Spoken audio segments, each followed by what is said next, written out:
सभापती महोदय, काल सभागृहामध्ये चर्चा करताना सन्माननीय सदस्य अनिल परब यांनी जी स्वतःची तुलना छत्रपती संभाजी महाराजांच्या बरोबर केली, हे अत्यंत चुकीचं आहे. छत्रपती संभाजी महाराजांचा अवमान करणार आहे.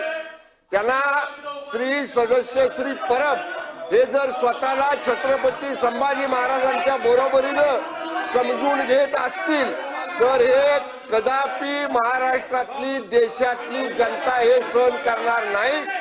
श्री परब यांनी माफी मागितली पाहिजे, बोललेले शब्द मागे घेतले पाहिजेत, बिनशर्त माफी मागितली पाहिजे आणि छत्रपती संभाजी महाराजांच्या समाधी स्थळावर जाऊन त्यांच्या समाधी स्थळाजवळ नतमस्तक होऊन त्यांनी नाक घासून छत्रपती संभाजी महाराजांची माफी मागितली पाहिजे की अशा पद्धतीने त्यांनी स्वतःची तुलना छत्रपती धर्मवीर संभाजी राजांच्या बरोबर केली नाही तर त्यांच्यावर कडक कारवाई, या सभागृहाचे कस्टोडियन म्हणून आपल्या माध्यमातून त्यांच्यावर कडक कारवाई झाली पाहिजे अशी आमची मागणी आहे.